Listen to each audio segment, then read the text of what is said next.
1,70,000 करोड़ के प्रधानमंत्री गरीब कल्याण पैकेज में एक सुविधा दी गई थी कि ईपीएफ जो है, प्रोविडेंट फंड जो है, वो 12% जो कर्मचारी उसका भी और जो नौकरी देने वाला उसका भी 12% भारत सरकार देगी।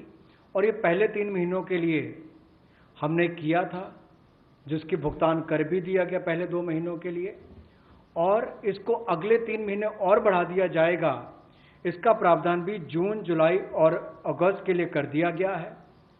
3,67,000 ऐसी संस्थाओं के 72,22,000 ऐसे कर्मचारियों को इसका लाभ मिलेगा, जब कर्मचारी का 12% हिस्सा भी और नियोक्ता जो नौकरी देने वाला है उसका 12% हिस्सा भी भारत सरकार देगी, और ये कुल मिलाकर 2500 करोड़ के लगभग का लाभ इनको मिलेगा।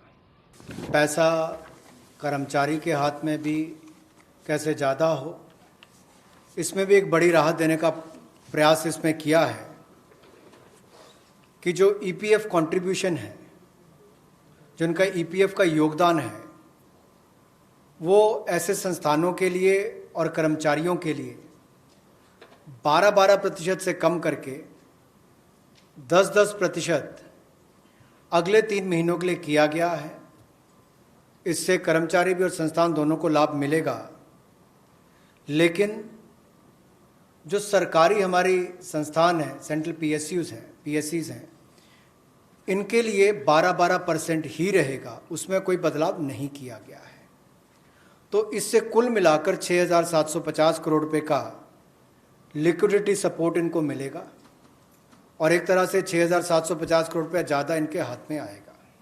इनकम टैक्स की रिटर्न के लिए जो ड्यू डेट थी वित्तीय वर्ष 2019-20 के लिए, उसको 31 जुलाई 2020 और 31 अक्टूबर 2020 से बढ़ाकर 30 नवंबर 2020 कर दिया जाएगा, और टैक्स ऑडिट को भी 30 सितंबर 2020 से बढ़ाकर 31 अक्टूबर 2020 कर दिया जाएगा।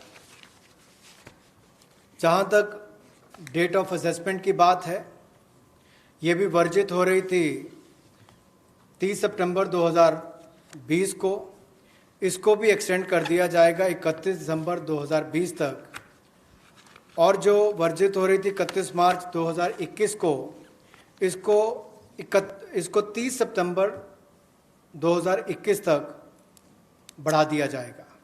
विवाद से विश्वास स्कीम बजट के समय भी हम लाए थे, लेकिन इन अभूतपूर्व परिस्थितियों के चलते इसको भी, जिनको पेमेंट करनी है, कोई अतिरिक्त पेमेंट ना किए बिना, एडिशनल अमाउंट दिए बिना, इसको 31 दिसंबर 2020 तक एक्सटेंड कर दिया गया है, ताकि आप 2020 31 दिसंबर तक पेमेंट कर सकते हैं।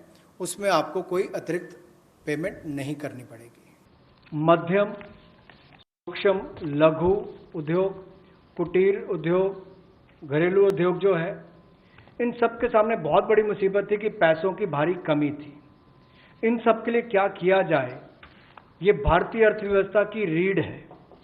ये जो हमारा सूक्ष्म, लघु, मध्यम उद्योग है, कुटीर उद्योग है, गृह उद्योग है, इन सब का एक बहुत महत्व है। 12 करोड़ से ज़्यादा लोगों को ये रोजगार देते हैं। तो ऐसे कारोबार और व्यापार करने वाले, विशेष तौर पर एमएसएमई सेक्टर जो है, इसके लिए आज एक बहुत बड़ी घोषणा है कि collateral free automatic loan 3 lakh crore रुपए का मध्यम, सूक्ष्म, लघु, कुटीर और गृह उद्योग को मिलेगा।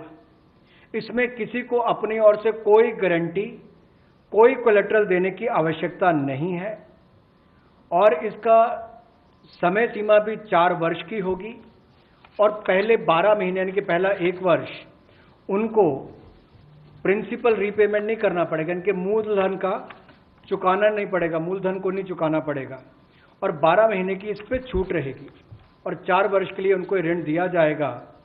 तो 3 लाख करोड़ रुपए का ये ऋण, ये हमने बगैर किसी गारंटी, बगैर किसी कोलेटरल के भारत के मध्यम, सूक्ष्म, लघु उद्योग, कुटीर और गृह उद्योग के लिए मोदी सरकार ने करके दिया है।